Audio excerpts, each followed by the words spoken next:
We are expecting कि HBL जो है 4.7 रुपीज़ पर शेयर अर्निंग्स पोस्ट करेगा इन सेकेंड क्वार्टर, जो पिछले साल के मुकाबले में फ्लैट होगी, लेकिन क्वार्टर ऑन क्वार्टर बेसिस में उसमें 24% डिक्लाइन होगा। उसका मेन रीज़न ये है कि अगर आप उनकी टॉप लाइन देखें तो नेट इंटरेस्ट इनकम में तो 6% का इंक्रीज़ आएगा, क्योंकि ऑब्वियसली उनको डिपॉजिट ग्रोथ हो रही है जिसको वो एवेन्यूज़ में लाइक इन्वेस्टमेंट्स एंड एडवांसेस में डिप्लॉय कर रहे हैं। बट जो कैपिटल गेंस का नंबर है वो इस मरतबा एक्सपेक्टेड है कि वो कम हो पिछले साल के मुकाबले में। पिछले साल इन्होंने 3.5 अरब के आसपास इन्होंने कैपिटल गेन बुक किया था, जो इस मरतबा 1 अरब के आसपास होगा, जिसकी वजह से जो नेट इंटरेस्ट इनकम का या जो मेन उनकी इनकम है उसका जो इंक्रीज़ है उसका इंक्रीज़ को सेट ऑफ कर देगा और आपकी जो अर्निंग्स है वो आपको फ्लैट नज़र आएगी। इसके अलावा जो है अर्निंग्स के अलावा डेफिनेटली HBL जो है हर क्वार्टर में डिविडेंड अनाउंस करता है, तो हम एक्सपेक्ट कर रहे हैं कि 3 से ₹3.5 डिविडेंड अनाउंस करेगा। तो HBL की 5-6% डिविडेंड यील्ड बन जाती है, जो डिसेंट है, लेकिन ये नहीं कह सकते कि बहुत जो है आउटस्टैंडिंग है। इसके अलावा जो क्वार्टर ऑन क्वार्टर में डिक्लाइन हमें नज़र आ रहा है उसका मेन रीज़न यही है कि गवर्नमेंट ने फेडरल बजट FY17 में अनाउंस किया था कि सुपर टैक्स लगेगा बैंक्स की इनकम पे, जो कि है 4%। तो उसकी वजह से इस क्वार्टर में थोड़ा सा बैंक को उसकी वजह से थोड़ी हिट पड़ी है और बैंक्स ने इस क्वार्टर में बुक करे होंगे, जैसे हमने UBL के रिज़ल्ट में भी देखा है, और HBL में भी मोस्ट लाइकली यही रीज़न होगा जिसकी वजह से अर्निंग्स डिक्लाइन होगी। बाकी जहाँ तक प्रोविजनिंग का ताल्लुक़ है, प्रोविजनिंग हमने देखा है कि पाकिस्तान के ओवरऑल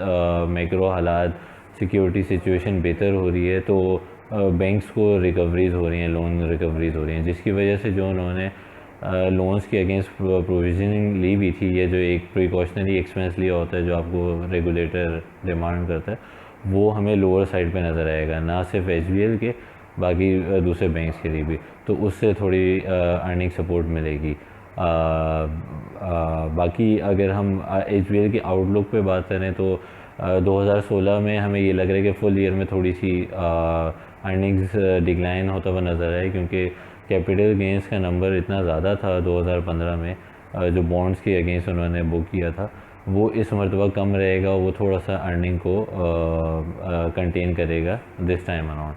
और फिर जो PIBs का एक फिनोमेना था जो इस साल ख़त्म हो रहा है, PIBs बैंक्स ने हेवीली इन्वेस्ट किया था पाकिस्तान इन्वेस्टमेंट बॉन्ड्स में, क्योंकि उनको उस पर अच्छा रेट मिल रहा था, वो इस साल मेच्योर हो रहे हैं, तो उस बॉन्ड पे जो रेट 11-12% था वो 6-7% पे आ गया, जिसकी वजह से थोड़ी सी ऑब्वियसली हिट आएगी, जिसकी वजह से HBL की अर्निंग इस साल 20-21 रुपये के आसपास रहेगी, जो आपको डिक्लाइन होता हुआ नज़र आएगा पिछले साल के मुकाबले में।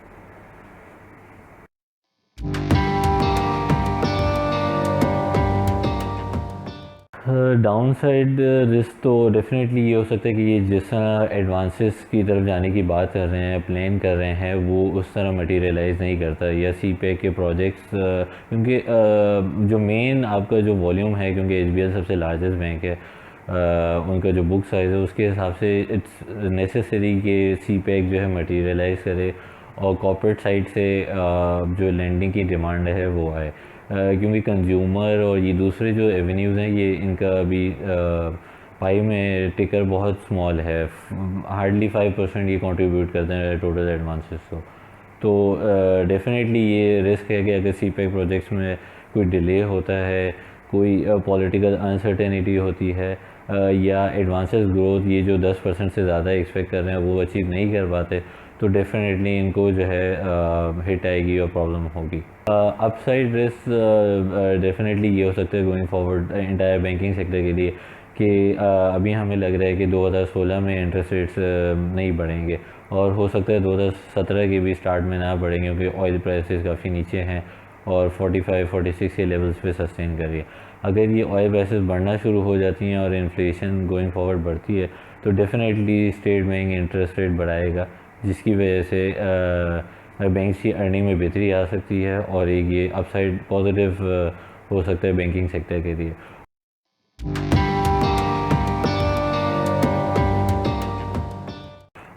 PSO ने FY16 का रिज़ल्ट अनाउंस किया रिसेंटली, जिसमें उन्होंने 37 रुपीज़ की अर्निंग पर शेयर उन्होंने कोट की, जो 48% ग्रोथ है ईयर ऑन ईयर पिछले साल के मुकाबले में। अगर हम पूरे साल को देखें तो उसमें इस साल काफ़ी ज़्यादा इन्वेंट्री लॉसेस PSO को इनकर करने पड़े, अराउंड 4 बिलियन के, 4 अरब के। तो उसका मेन रीज़न यही था कि ऑयल प्राइसेस काफ़ी नीचे आई थी FY16 में, जिसकी वजह से इनको इन्वेंट्री लॉसेस इनकर करने पड़े। उसके बावजूद ये साल उनका काफ़ी बेहतर रहा, क्योंकि उन्होंने 48% की अर्निंग ग्रोथ पोस्ट की। और उसका मेन रीज़न ये था कि इनके जो फाइनेंस कॉस्ट होती है या जो फाइनेंशियल चार्जेस होते हैं उसमें काफ़ी तेज़ी से डिक्लाइन आया है, जो 11-12 अरब के आसपास है, और वो 7 अरब की फ़िगर उन्होंने कोट की है। उससे डेफिनेटली इनकी बॉटम लाइन को फ़ायदा हुआ। और उसका जो मेन रीज़न ये था कि हमने देखा है कि जिस तरह ऑयल प्राइसेस नीचे आई हैं, स्टेट बैंक ने इंटरेस्ट रेट भी काफ़ी तेज़ी से नीचे डाउनवर्ड रिवाइज़ किए हैं, तो उसी वजह से इनकी फाइनेंस कॉस्ट काफ़ी कम हुई है। सेकेंडली, जो इनकी एवरेज जो बोरोइंग्स करते हैं ये अपने डे टू डे एक्टिविटीज़ को मेंटेन करने के लिए, उसमें भी हमें कमी नज़र आई है, जिसकी वजह से फाइनेंस कॉस्ट इनकी कम हुई है। जो 102 अरब का फ़िगर था वो अब जो है 90 अरब के आसपास आ गया, जिसकी वजह से इनकी जो फाइनेंशियल चार्जेस है वो जो है हमें कम होती हुई नज़र आ रही है। बाकी उसके अलावा जो है डिस्पाइट ऑफ द फैक्ट कि इनको जो है इन्वेंट्री लॉसेस आए और ऑयल प्राइसेस नीचे आई, इन्होंने अपना ग्रॉस प्रॉफिट मेंटेन किया, वो फ्लैट रहा, जिसकी वजह से इनकी अर्निंग्स को काफ़ी ज़्यादा सपोर्ट मिला।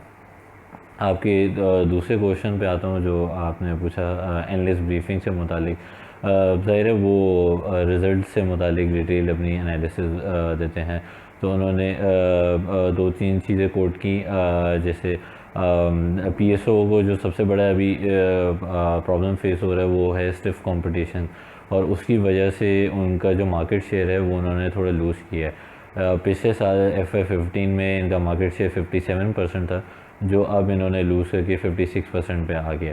तो ये डेफिनेटली इन्वेस्टर्स के लिए भी कंसर्न है और कंपनी के लिए भी कंसर्न है, क्योंकि जो छोटी कंपनीज़ हैं हेस्कॉल और दूसरी OMCs वो इनको काफ़ी स्टिफ कंपटीशन दे रही है। उसके लिए PSO ने 2-3 मेजर्स लिए हैं जो उन्होंने हाईलाइट किए। इन्होंने रिटेल साइड पे काफ़ी हायरिंग की है, कॉम्पिटिटिव HR को लेके आए हैं अपनी कंपनी में, in order to sustain their retail business, ताकि ये जो मोटर गैसोलीन, जो पेट्रोल है और डीज़ल है, उसमें अपना शेयर बढ़ा सकें और उसमें अपनी ग्रोथ ला सकें, ताकि ये दूसरे कॉम्पिटिटर से कॉम्पीट कर सकें। इसके अलावा अभी जो सबसे ज़्यादा PSO को प्रॉब्लम फेस हो रही है, इनके पास HSD पे या डीज़ल पे तो इनके पास सिग्निफिकेंट स्टोरेज कैपेसिटी है, और ये जो है 30 दिन से ज़्यादा की स्टोरेज रख सकते हैं। लेकिन पेट्रोल में इनके लिए सबसे बड़ा हेडेक ये है कि ये मैक्सिमम 15 दिन की इन्वेंट्री रख सकते हैं अपने पास, इससे ज़्यादा नहीं रख सकते। मतलब अगर पाकिस्तान में कोई पेट्रोल क्राइसिस होता है तो वो PSO के पास सिर्फ 15 दिन का पेट्रोल होगा, उसके बाद उसको जो है मसले हो सकते हैं। तो उसके लिए PSO अपनी जो स्टोरेज कैपेसिटी है वो बढ़ा रही है, ताकि इन केस अभी जिस तरह ऑयल प्राइसेस काफ़ी नीचे हैं, तो हमने देखा है कि पेट्रोल की डिमांड मोर देन 10% से ग्रो कर रही है। तो उसके लिए ये अपनी स्टोरेज अपनी बढ़ा रहे हैं, इन्हेंस कर रहे हैं, ताकि अगर ज़्यादा पेट्रोल में ग्रोथ आ रही है, उसकी सेल्स में ज़्यादा ग्रोथ आ रही है, तो वो जो है उसको काउंटर कर सकें और वो उसकी एडिशनल डिमांड को मीट कर सकें। तो ये जो मेजर स्टेप्स हैं PSO ने जो लिए हैं in order to sustain their market share. इसके अलावा जो मेजर चीज़ थी, इन्वेस्टर्स का जो सबसे बड़ा कंसर्न होता है, कैपिटल गेन के अलावा investors are always looking for good dividend yield. जैसे हमने 2007-8 से पहले देखा था कि PSO पे आउट रेशो बहुत अच्छा होता था, जो 60-70% या उससे भी ज़्यादा होता था। अब वो काफ़ी नीचे आ चुका है, अराउंड 20% के। तो उसमें उन्होंने यही हाईलाइट किया कि जब तक ये सर्कुलर डेट का इशू रिजॉल्व नहीं होता और उनके जो रिसीवेबल्स हैं वो गवर्नमेंट क्लियर नहीं कर देती, नेचुरली उनके लिए थोड़ा सा मुश्किल हो जाएगा पे आउट करना। ज़्यादा। तो हम ये एक्सपेक्ट कर सकते हैं कि अभी जो पे आउट लेवल्स हैं वो भी गोइंग फॉरवर्ड सस्टेन करेंगे अनटिल अनलेस गवर्नमेंट जो 180 अरब के जो रिसीवेबल्स हैं उनमें से एक मेजर चंक जो है क्लियर करे पीएसओ को, जिसकी वजह से वो फिर डिविडेंड पे आउट अपना जो है इम्प्रूव कर सकें। तो मेरे मेरे ख्याल से ये जो मेजर हाइलाइट्स थी पीएसओ की एंड इस ब्रीफिंग और रिजल्ट से रिलेटेड। पीएसओ अभी पाकिस्तान में वाहिद कंपनी है जो एलएनजी इंपोर्ट कर रही है, क्योंकि गवर्नमेंट का फोकस है कि वो जो है ऑल्टरनेटिव फ्यूल्स की तरफ जाए, क्योंकि ऑब्वियसली हमारा एनर्जी कंस्ट्रेंट है। तो एलएनजी से वो चाह रही है कि एलएनजी की प्रोवाइड करे पावर प्लांट्स और सीएनजी को, तो जो हमारी गैस की शॉर्टेज है उसको एलएनजी से किसी तरह कंपनसेट किया जाए। लेकिन उसमें जैसे गवर्नमेंट ने अनाउंस किया है कि वो गोइंग फॉरवर्ड एक सेपरेट एलएनजी कंपनी फॉर्म कर रही होगी, जिसके तहत वो कंपनी जो सेपरेट कंपनी होगी एलएनजी कंपनी वो एलएनजी इंपोर्ट किया करेगी पीएसओ के बनस्बत। तो ये एक आप इसको एक डाउनसाइड रिस्क कह सकते हैं पीएसओ का, जो अभी तो गवर्नमेंट ने अनाउंस नहीं किया ये कब मटेरियल करेगा, लेकिन ये गोइंग फॉरवर्ड एक डाउनसाइड रिस्क हो सकता है। बहुत ज़्यादा सिग्निफिकेंट इम्पैक्ट नहीं होगा इससे, लेकिन ये है कि डेफिनेटली एक नेगेटिव चीज़ है फॉर पीएसओ, क्योंकि एलएनजी की बिज़नेस है तकरीबन ₹2 अरब के आसपास इनकी ग्रॉस प्रॉफिट में कंट्रीब्यूट किया था FY16 में, और बॉटम लाइन में तकरीबन 1 अरब के आसपास कंट्रीब्यूट किया था। तो अगर ये चीज़ नहीं होती तो डेफिनेटली ये चीज़ बॉटम लाइन से निकल जाएगी। और गोइंग फॉरवर्ड गवर्नमेंट का प्लान ये भी था कि जो एलएनजी का अभी जो वॉल्यूम आ रहा है उसके मुकाबले में उसको डबल किया जाए। अभी फ़िलहाल 400 MMCFD एलएनजी इंपोर्ट हो रही है पाकिस्तान में, और गवर्नमेंट का प्लान ये था कि इसको 600 मिलियन MMCFD तक लेके जाया जाए फ्रॉम जनवरी 1 और इसको मज़ीद बढ़ाया जाए। लेकिन अगर ये चीज़ हो जाती है और एक सेपरेट कंपनी हो जाती है तो ये एक स्लाइट पीएसओ के लिए नेगेटिव हो सकता है, लेकिन हो सकता है ये 2 साल बाद 3 साल बाद मटेरियलाइज़ करे, तो ये एक डाउन साइड रिस्क है। इसके अलावा जो है पीएसओ ये प्लान कर रही है कि अगले साल वो जो उन्होंने कैपेक्स किया है उसकी अमाउंट को डबल किया जाए, 3 अरब से ज़्यादा लेके जाया जाए। FY16 में उन्होंने तकरीबन